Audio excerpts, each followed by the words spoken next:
नमस्कार, आप देख रहे हैं news nation voice. Uttar Pradesh के देवरिया जिले के देवराहा बाबा को सभी लोग जानते होंगे। चलिए आज हम देवरिया के उस पावन स्थल पर आपको ले चलते हैं और वहां के दर्शन कराने के साथ साथ बाबा से जुड़ी कुछ रोचक जानकारियां आप लोगों के साथ साझा करते हैं। इस समय हम खड़े हैं उत्तर प्रदेश के देवरिया जिले के मैल बाजार के पास बाबा देवराहा का स्थान है, जहां जाने के लिए सड़क के ऊपर पानी लगा हुआ है। हिमालय में अनेक वर्षों तक अज्ञात रूप में रहकर उन्होंने साधना की। वहां से वे पूर्वी उत्तर प्रदेश के देवरिया नामक स्थान पर पहुंचे। वहां वर्षों निवास करने के कारण उनका नाम देवराहा बाबा पड़ा। देवराहा बाबा ने देवरिया जनपद के सलेमपुर तहसील में मैल, जो कि एक छोटा सा शहर है, से लगभग 1 कोस की दूरी पर सरयू नदी के किनारे एक मचान पर अपना डेरा डाल दिया और वहीं पर वो धर्म कर्म करने लगे। देवराहा बाबा का जन्म अज्ञात है, यहाँ तक कि उनकी सही उम्र का आकलन भी नहीं है। वह यूपी के नाथ नदौली ग्राम लार रोड देवरिया जिले के रहने वाले थे। मंगलवार 19 जून सन 1990 को योगिनी एकादशी के दिन उन्होंने समाधि ले ली।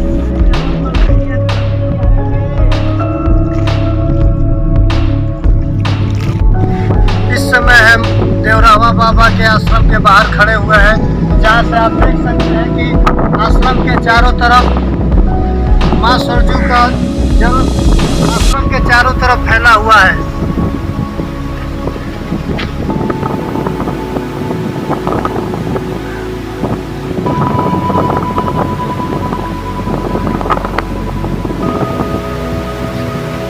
गांव के पास सरजू तट पर स्थित देवराहा बाबा का मंच है, यहाँ पर पहुँचे हुए हैं। चलिए आज देखते हैं देवराहा बाबा के बारे में कुछ पता करते हैं। लोग बताते हैं कि ये बहुत ही सिद्ध पुरुष है।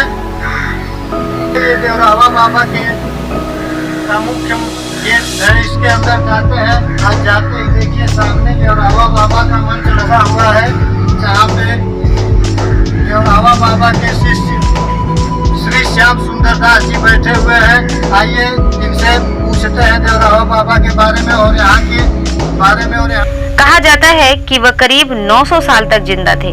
बाबा के संपूर्ण जीवन के बारे में अलग अलग मत हैं। कुछ लोग उनका जीवन 250 साल तो कुछ लोग 500 साल मानते हैं।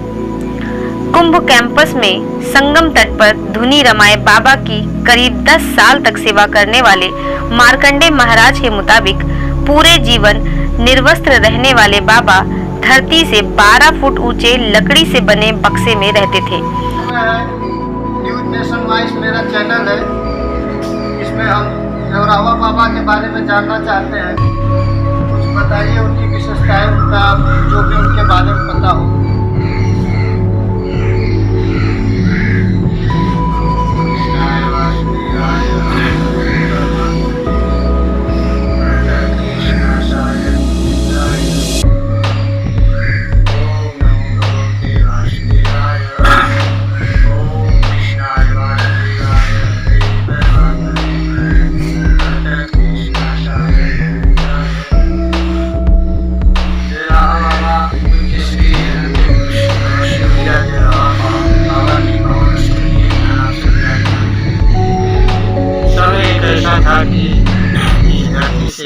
आज इस प्रकार से चारों तरफ सरयू माई आश्रम को घेरे हुई है, अर्थात आश्रम के परिसर में जायमान है। उसी प्रकार से कालांतर में बाबा का मंच सरयू के बीच में ही था। सरयू के ही धारा में बाबा रहते थे। समय एक बार ऐसा आया कि सरयू की धारा में बाबा के मंच को काना से अपने जल में विलीन करने की स्थिति में थी। ऐसी स्थिति में श्री महाराज ने कहा माई हटाओगे क्या? तो यह जो थोड़ा सा बीच में मध्य में ऊंचाई देख रहे हैं, टीला सा देख रहे हैं, यह भूमि टीलाकार सरयू माई छोड़ दी और माता को भी इसी प्रकार से बरकरार स्थिति जायमान रहा। वे नीचे केवल सुबह के समय स्नान करने के लिए आते थे। इनके भक्त पूरी दुनिया में फैले। राजनेता, फिल्मी सितारे और बड़े बड़े अधिकारी उनकी शरण में रहते थे। देवराहा बाबा जन सेवा तथा गो सेवा को सर्वोपरि धर्म मानते थे तथा प्रत्येक दर्शनार्थी को लोगों की सेवा, गौ माता की रक्षा करने तथा भगवान की भक्ति में रत रहने की प्रेरणा देते थे। देवराहा बाबा श्री राम और श्री कृष्ण को एक ही मानते थे और भक्तों को कष्टों से मुक्ति के लिए कृष्ण मंत्र भी देते थे। ओम कृष्णाय वासुदेवाय हराय परमात्मने प्राणता कलेश नाशाय गोविंदाय नमो नमः।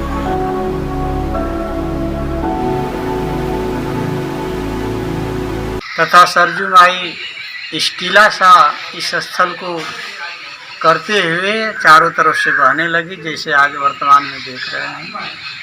इस पावन भूमि पर महाराज जी काफ़ी दीर्घकाल तक विराजमान रहे हैं। देवरिया देवरावा के नाम से जानी जाती है। दीवार में रहने के चलते पूज्य श्री महाराज जी की संज्ञा देवराहा बाबा संसार में ख्याति हुई। पूज्य देवराहा बाबा इसके अतिरिक्त स्थलियों पर विराजमान रहे हैं। इस स्थली पर का नाम से बाबा काफ़ी संसार में जाने जाते हैं, जो देवरिया देवराहा बाबा के नाम से जाने जाते हैं। जिस पावन भूमि पर मेरे भारतीय संस्कृति के तमाम विद्वत परिषद, तमाम विद्वत समुदाय तथा ऋषि महर्षि से लेकर के गोरख पीठाधीश्वर से लेकर के रामानंदाचार्य पीठाधीश्वर से लेकर के रामानुजाचार्य पीठाधीश्वर से लेकर के और के अनुयायी बाबा के चरणों में आते थे तथा बाबा का आशीर्वाद लेकर के अपने जीवन को सार्थक करते थे। महाराज जी की जीवनी बड़ी विलक्षण है। महाराज जी के चरणों में लोग अपना दुख दर्द लेकर के आते थे, हंसते हुए जाते थे। महाराज जी ऐसे महापुरुष थे जिसको वंश नहीं था, किसी को हलवा बिक दिए उसका वंश चलने लगा। कोई को जीविका नहीं है, बाबा को आशीर्वाद हुआ, उससे भी उन लोग का उत्थान हो गया। कोई को रोजी रोटी की व्यवस्था न, उसको भी महाराज जी दया किए, उसका भी भला हुआ। कोई राजनेता है, बड़का सपना देखता है, उसके लिए महाराज जी से याचना किया, उसका भी सपना सकारात्मक हुआ। यही भूमि है जब भारतीय संस्कृति में राष्ट्रपति इंदिरा जी जब पदच्युत थी तो बाबा के इसी धरती पर आई थी और बाबा के चरणों में अपना काना से नतमस्तक हुई। महापुरुष ने स्वाभाविक प्राकृतिक काना से आशीर्वाद दिया, हमारी जाओ भला हो, कल्याण हो, और पुनः सत्ता में आई। बाबा के आशीर्वादात्मक काना से मुद्रा को ही अपना काना से चुनाव का निशानी बना ली। इंदिरा जी के जाने के बाद उनके बच्चे राजू वगैरह भी काफ़ी ब्रजमंडल भूमि पर आते थे दर्शन करने के लिए। बाबा कहते थे, जीवन को पवित्र बनाए बिना, ईमानदारी, सात्विकता, सरसता के बिना भगवान की कृपा प्राप्त नहीं होती। अतः सबसे पहले अपने जीवन को शुद्ध पवित्र बनाने का संकल्प लो। वे प्रायः गंगा या यमुना तट पर बनी घास फूस की मचान पर रहकर साधना किया करते थे। दर्शनार्थ आने वाले भक्तजनों को वे सन्मार्ग पर चलते हुए अपना जीवन सफल करने का आशीर्वाद देते थे। वे कहते, इस भारत भूमि की दिव्यता का यह प्रमाण है कि इसमें भगवान श्री राम और श्री कृष्ण ने अवतार लिया। यह देव भूमि है, इसकी सेवा, रक्षा तथा संवर्धन करना प्रत्येक भारतवासी का कर्तव्य है। प्रयाग में सन 1989 में महाकुंभ के पावन पर्व पर विश्व हिंदू परिषद के मंच से बाबा ने अपना पावन संदेश देते हुए कहा था, दिव्य भूमि भारत की समृद्धि गौ रक्षा, गौ सेवा के बिना संभव नहीं होगी। गौ हत्या का कलंक मिटाना अति आवश्यक है। देवराहा बाबा के भक्तों में कई बड़े लोगों का नाम शुमार है। कमलापति से लेकर के जवाहर जी, इंदिरा जी, कमलापति त्रिपाठी और मालवीय जी, चरण चौधरी, राम नरेश यादव भूतपूर्व मुख्यमंत्री, बिहार के जगन्नाथ मिश्रा और बिंदेश्वरी दुबे, बिहार के राष्ट्रपति राजेंद्र बाबू, राष्ट्रपति जाकिर हुसैन, जॉर्ज पंचम, पालकोट नरेश, मझौली नरेश, नेपाल नरेश आदि आदि सभी हस्तियां बाबा के चरणों में आती थी। बाबा एक सिद्ध संत नहीं थे। बाबा किसी को आशीर्वाद दे दिए, दया देते, उसी में लोगों का कल्याण हो जाता, भला हो जाता था। महाराज कोई चमत्कार नहीं करते थे। श्रद्धा निष्ठा के संत के चरण में जो आता है तो संत आशीर्वाद ही देता है, संत चमत्कार नहीं करता है। इसलिए महाराज जी महान संत थे। आप पुरुषस्य वचनम प्रमाणम, सिद्ध मूल महापुरुषों के मुखार बिंद से जो वाणी स्फुटित होती है वह सिद्ध होती है। अतः ऐसे हमारे पूज्य देवराहा बाबा थे, जिनकी महिमा जो भी गाई जाए उसे थोड़ा भैया आशीर्वाद देगा। कि आयु कितनी होगी बाबा, लगभग वो कितने वर्षों तक जीवित थे? महाराज जी की आयु का कोई ठिकाना नहीं है। महाराज जी कालजयी जोगी थे। महाराज जी का नाम श्री राम के समय भी थे, कृष्ण के समय भी थे, द्वापर त्रेता में भी महाराज जी का इतिहास आता है। देवराहा अपने मुख से अपने जीवन के संदर्भ में व्याख्यान देते थे। बच्चा मेरा ईश्वरलीन अवस्था है, मेरा जल से प्राकट्य हुआ है। अतः जिस संत की ईश्वरलीन अवस्था होती है उसके लिए आयु कोई अपना स्थान नहीं रखती है। मृत्यु मातंग केसरी ही देवराहा बाबा कालजयी अर्थात मृत्यु को विजय प्राप्ति इच्छा शक्ति से अपने चोला को बदलने, अपने काना से शरीर को रखने का क्षमता रखते थे। इसलिए देवराहा ईश्वरलीन थे। महाराज जी के अनुसार देखा जाए तो देवराहा बाबा की आयु का कोई निश्चित कालीन नहीं है। लोग बताते हैं कि वो लगभग 1000 साल तक जीवित रहे हैं। उसके बाद वो मंगलवार जून 1990 में योगिनी नक्षत्र में योगिनी एकादशी के दिन उन्होंने समाधि ली थी। अपने इच्छा शक्ति के रूप में उन्होंने अपने प्राण को त्यागा था।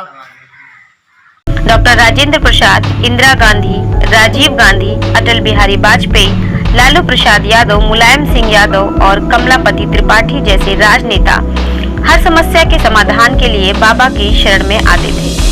देश में आपातकाल के बाद हुए चुनाव में जब इंदिरा गांधी हार गईं, तो वह भी देवराहा बाबा से आशीर्वाद लेने गईं। श्रद्धालुओं के कथन अनुसार बाबा जल पर चलते थे और अपने किसी भी गंतव्य स्थान पर पहुंचने के लिए उन्होंने कभी भी सवारी नहीं की और न ही उन्हें किसी सवारी से कहीं आते जाते देखा गया। बाबा हर साल कुंभ के समय प्रयाग आते थे। मार्कंडे सिंह के मुताबिक वह किसी महिला के गर्भ से नहीं बल्कि पानी से अवतरित हुए थे। यमुना के किनारे वृंदावन में वे 30 मिनट तक पानी में बिना सांस लिए रह सकते थे। उनको जानवरों की भाषा समझ में आती थी। खतरनाक जंगली जानवरों को वो पल भर में अपने काबू में कर लेते थे। सामने जो वृक्ष दिख रहा है ये कल्प वृक्ष बताया जाता है कि महर्षि देवराहा बाबा के समय में उनके द्वारा ये लगाया हुआ वृक्ष है। आइए इसके बारे में विशेष जानते हैं। बाबा के पास बाबा से पूछते हैं। बाबा जी जय सीताराम, क्या नाम है आपका? जी हमारा नाम है श्री सेवक हरिदास जी। कुछ बताएंगे ये वृक्ष कब का है, क्या है? ये वृक्ष तो पूज्य बाबा जी के द्वारा ही लगाया गया था और वृक्ष की बड़ी महिमा है।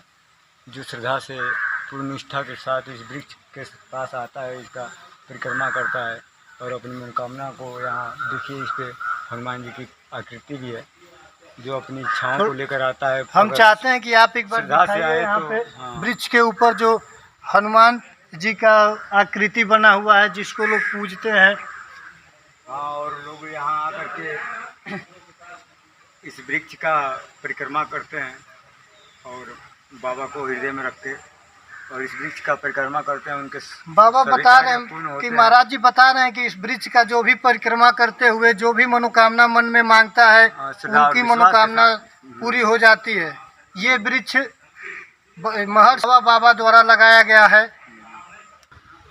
दिख रही है महर्षि देवराहा बाबा के गौशाले की गाय है जिनकी सेवा यहाँ महर्षि जी के सेवक लोग करते हैं। इस प्रकार महर्षि देवराहा बाबा के स्थान पे बहुत दूर दूर से लोग आते हैं। बाबा के मंच के पास आशीर्वाद लेते हैं, अपनी मनोकामनाएं पूरी होने के लिए बाबा के स्थान पे आशीर्वाद पाते हैं।